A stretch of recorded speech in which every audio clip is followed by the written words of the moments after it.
Randomized Nuzlocke can be a great way to add some spice and variety to your Nuzlocke by giving you brand new encounters and enemy teams. The one downside to them is that it kind of takes away the strategy part of it all. I started wondering the idea of basically combining the two. This is when I started to think about doing a half-randomized Nuzlocke.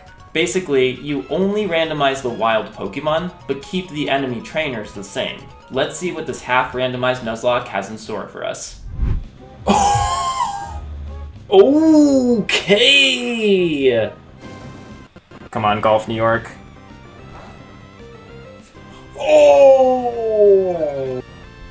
Oh my god. What is happening? Hello, and welcome back to the Emerald Half-Randomized Hardcore Nuzlocke. Last time we took on Flannery and had some unfortunate deaths in the form of Golf New York, the Vibrava, and Architecta, the Eradicate. First deaths ever since the first gym against Roxanne. But, you know, we have a pretty good box here. I'm feeling pretty optimistic about going into Norman today. We have this Eevee to keep in mind, the Eevee, for if and when we ever want to evolve it into the evolution of choice. We also have Houndour here, Moho Undo. We have Gyarados as a backup, Dustox, who is always clutch. So, and Ego Yurt might see some action today, honestly, against Norman. And we'll buy some Great Balls. Can we buy 10? We sure can. Let's do it. Just in time, Super Repel wearing off just in time. Ooh, we have the Mirage Tower back. Okay, so now we are in the desert. I believe this means we can get 2 encounters, one being Route 111 for the desert, and then one in Mirage Tower.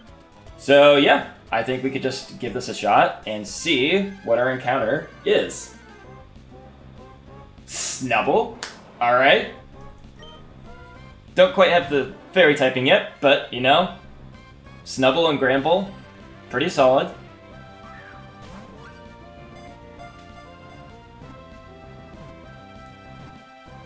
Alright, we have Snubble, we have Gramble. No. Garb, no. Yep, it's on location, so we can get our new encounter. We also have to get the fossil. I believe I did not randomize, or maybe I did I have to double check, but I have to see if whether or not, we can also find out if I randomized it or not just by taking it to Rustboro. But first things first, let's go ahead and get our encounter for Mirage Tower. Oh my god! Bulbasaur! Ah! It's Bulbasaur! Oh my god! That's pretty cool. That is pretty cool. This is Gen 3, which means that we can paralyze this grass type with a Spore move, with Stun Spore, so we're gonna go ahead and do that. Oh, would you look at that. How the turntables. So, I really don't think that this is going to cause too much damage here, unless it got like 5 critical hits in a row. Yeah, see, that's not really much of any damage. So if we really want to, like, peck away at it, wow, you really just go for the Sleep Powder. At this rate, if you got a few crits, it wouldn't be the worst thing, because we're clearly not doing... Okay, really? Both times it's 2 hits? Oh my god, okay.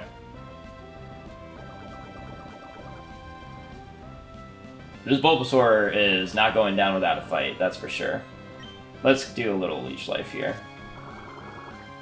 Seems like you have, what, 3? Oh my god, okay, that was a good amount of damage. Technically, you can't put us to sleep anymore, right? So, let's just go for another Bullet Seed here, just to put you over half, hopefully. Do more than 2 hits, Axpayer. Good. Okay. Put it just over half. Yep, can't put us to sleep. Okay. Brings us down a little further. Yeah, let's go to Dignikon. I think you can start throwing some Great Balls here. Starters are a little tricky to catch. They have a pretty low catch rate from what I understand. Someone pointed out to me that the Beldum in episode 3 during the Watson split Beldum normally has a 1%, about a 1% chance. We caught Bulbasaur. Sick! Only one ball. All right, let's go. Nice and easy. That Beldum only has basically like a 1.6, I think, percent catch rate. So, and despite having a bit of a better chance with Great Ball, it's not too surprising why we didn't end up catching it ultimately. But we got Bulbasaur, so runs Uvia. I kind of feel like going with Claw Fossil, honestly. If it isn't randomized, then I think like if it isn't, then I probably won't use it because I don't know. I should have randomized it because otherwise it's like then that can be a planned encounter, and that's the whole point is for it to be randomized. But if it is randomized, then we'll find out what it's randomized to. This puts us into Petalburg. We all know the drill here. We now have access to our Petalburg City encounter by using the Old Rod. And yeah, I think we're looking pretty good to go here. We have our balls, we have Axe Pair to help out. Probably could switch out Eon and Oli, come to think of it. Alright, well, we'll see what our encounter is for Petalburg. Squirtle! Squirtle. Oh my gosh, Bulbasaur and Squirtle. How crazy would it be if we got Charmander as well? You know, I'll take this. Squirtle and Bulbasaur is insane. I almost just clicked Leech Life. That would have been terrible. Oh my gosh. Wow, we can have Blastoise. I think we can't really afford to do any damage on this is the only thing. So I think we're just going to have to chuck Great Balls and hope for the best. Oh man, it was almost just one ball. Oh my gosh, Squirtle, Blastoise, that is sick, man. Oh my god. So cool too that it's in like the pond thing, whatever. We get it, we get Squirtle. We have Squirtle and Bulbasaur. Casual. Woo! Okay, that's fun. Albi-Toss, is that right? Yeah, Albi-Toss. I think for now, I'm going to give Secret Power to Snubbull. It'll be a base 70 power stab move. And if we feel like having Return will be more helpful to us against Norman, then I'll go and swap the Meteorite in Fall Arbor Town to get the Return TM.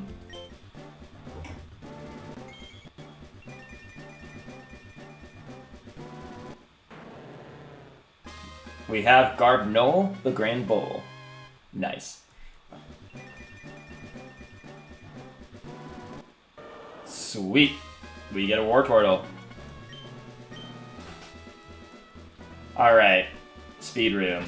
We're leading with Garbnol. I think we're good to go.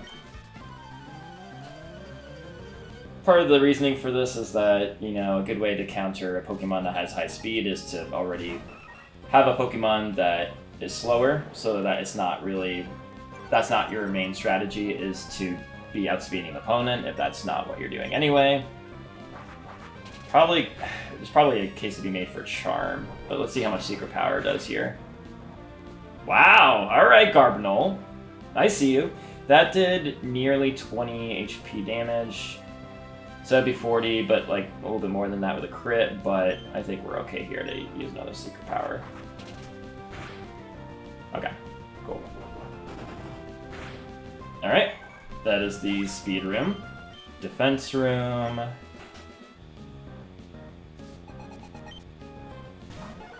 Wigglytuff. I wonder if we're going to use an X Defend here. We'll start with Mach Punch. Nope, okay. Alright.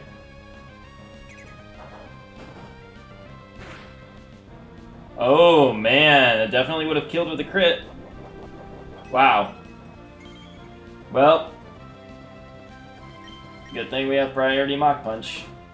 That was scary. We almost just lost Ego Yurt to a crit. This gym is, like, honestly pretty tricky. Strength Room. Is this gonna be the last one? Yes, okay. Alright. One more battle, and then we'll be able to prepare for Norman.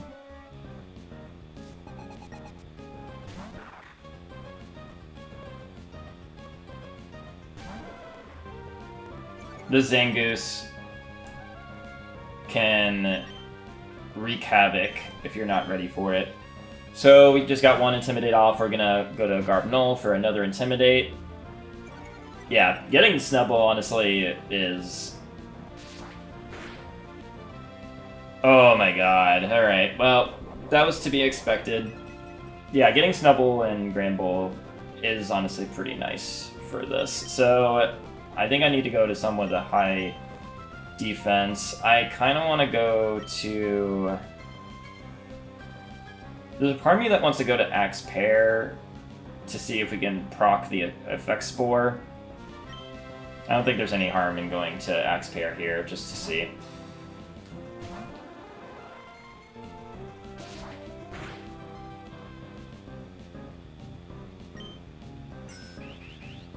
I really need you to land the Spore right now. Okay, good job, Axe Pear. Alright, so let's go first to Annie Sarah so we can get off and Intimidate.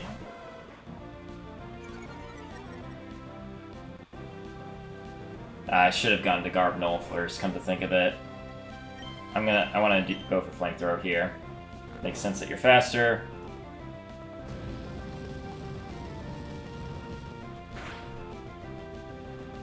And then I think just so that we can avoid a tragic death with Annie Sarah, I kind of want to just go to Dignicon. We do have double kick, so... And maybe the Jolly Nature will help out here, being able to outspeed. Okay, I think we are set to go. We go for double kick. Yep, the Jolly Nature coming in clutch, and that's Zangoose down. Okay, that's big. That's big. Okay. All right. We made it to Norman with no deaths, thankfully. So we are evolving Houndour into Houndoom, which I believe also has... Oh, maybe it doesn't have Intimidate.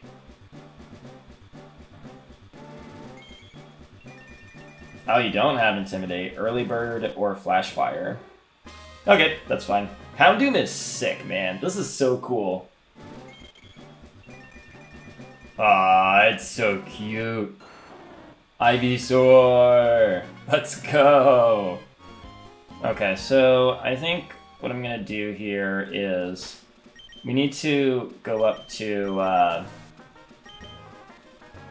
Rustboro City because I want to revive this fossil just to see if, first of all, we did randomize the encounter, and if not, well, let's just first see if it was randomized.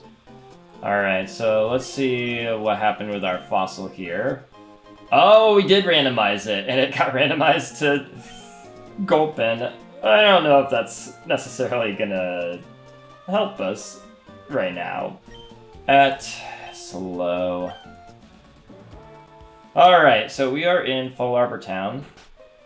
Came all the way back here just for one thing, which is to give this guy the meteorite, so that in return, we can have the return TM, which will be useful for us. I'm just trying to think against the slacking. So I think what we could do here is we switch over to Dignicon, hoping for no crit on a facade, or if it's counter would be best case scenario for sure.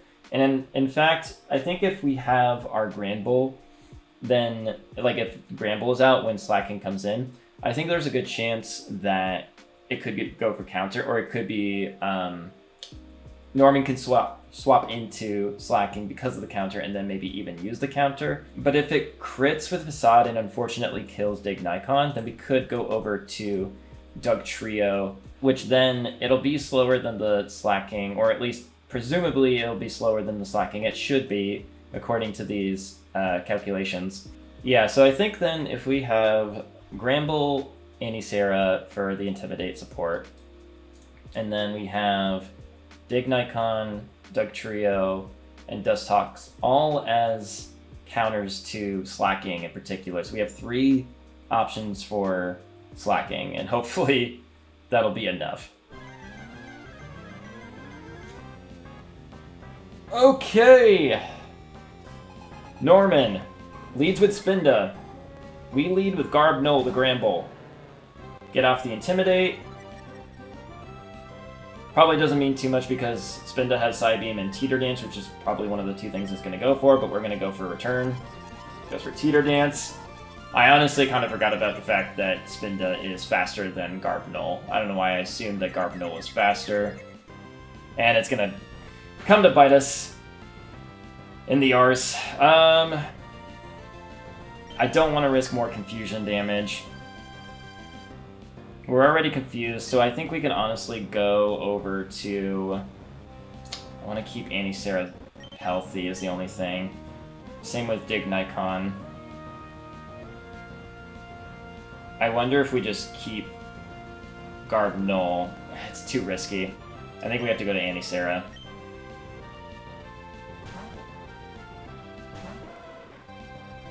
Another Intimidate. How do you use Teeter Dance a second time in a row? Is the Gen 3 AI predictive like that? Alright, well, I mean, in a way, this is kind of fine, because we can go now to Garbnull. Hopefully I'm not a Teeter Dance.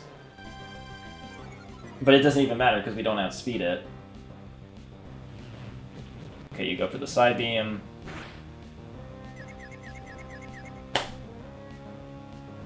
Alright, well, this is already kind of horrible luck. I wonder if we're going to have to go to Dodie Rug. I'm just realizing that 3 of our Pokemon take super effective psychic damage. This could be bad. I think we go to Annie-Sarah. Just hope for a Psybeam with no confusion is what we're really hoping for here. We don't even really need all these Intimidate drops. Okay, we have Psybeam. Just don't confuse. Okay. We can Flamethrower. It might go for Teeter Dance here. Yeah, okay. We just have to remember that it's going to go for Psybeam here. I think we go to Dodie Rug.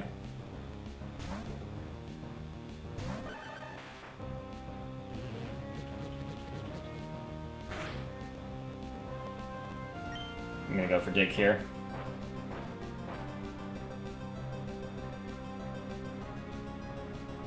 Should take out Spinda.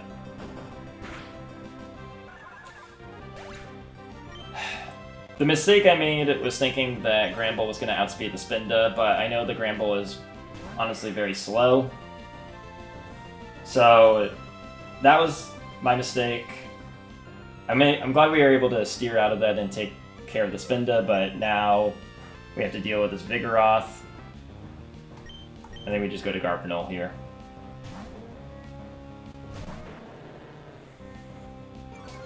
Intimidate drop.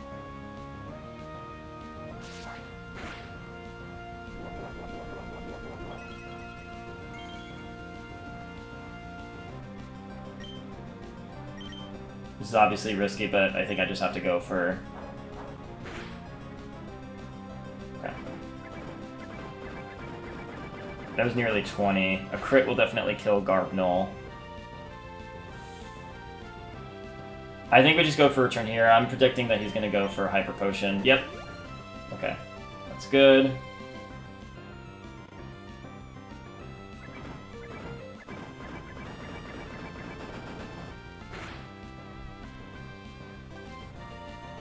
Does he go for another Hyper Potion here? Because we could go to Ego Yurt and use Mach Punch. I think we could do that regardless.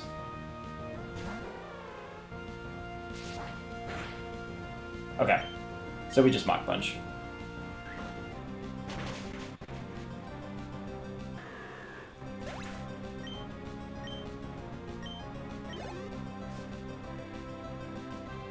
Lanoon, okay. I think we could just go for Mach Punch here. At the very least, if Ego Yurt goes down here, then we can bring in someone else to take care of Lanoon. Oh, you went for Belly Drum, you fool! You fool! Get owned! Okay, one left. You easily could have honestly gone for Slash and have the chance to take out Ego Yurt, but instead, you're now going for your ace. Or instead you went for Belly Drum, and that didn't do you any good. Okay, it's not over yet. So here is the spooky part. A critical hit Facade will kill any of these Pokemon. What I want to do, if I just go to Dodirug, it'll just straight up kill. I could maybe go to Dostux and then start using Protect. My original plan was to go to Dig Nikon, but I think I want to go to Dostux instead. Because I think while Dostux has been great in the early game, it's not going to be as helpful for us in the late game. Regardless, like, I have to risk either Dig Nikon or Dostux's life, and both of them can do the job for taking out Slacking slowly over time.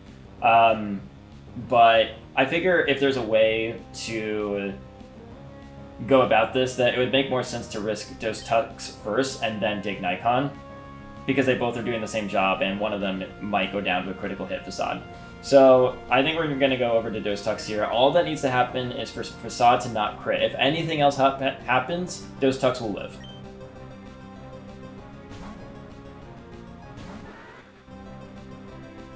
Beautiful. Beautiful. So, this means we can start spamming Psychic and Psybeam. We have a Lepa Berry on Dostux, so presumably if we need to use it, then at a certain point we will use up that Lepa Berry.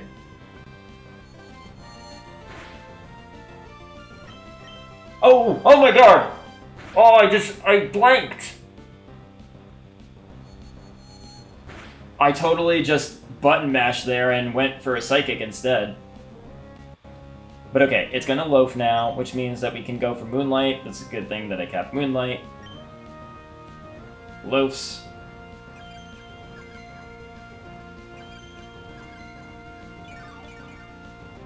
Obviously, if that crit there, would have been bad. We're gonna Protect. I think I want to just go for another Moonlight in case I make that mistake again. If we can do anything to protect Dostux here, then I think it's worth it.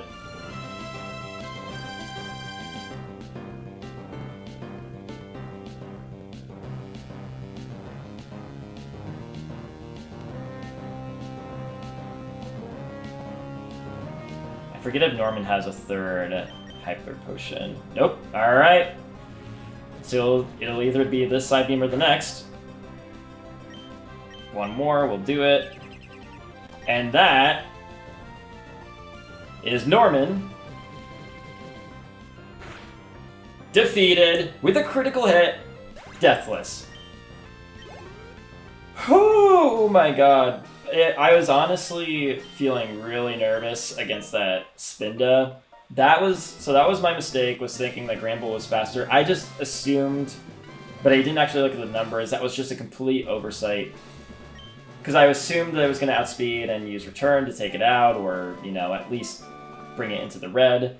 But obviously Spinda was faster, so I was able to get off the Teeter Dance. But I'm glad we were able to steer out of that situation and be able to take on the rest of his team and do it deathless. So, if you haven't done so already, please be sure to like this video and subscribe to the channel so that you can keep up to date.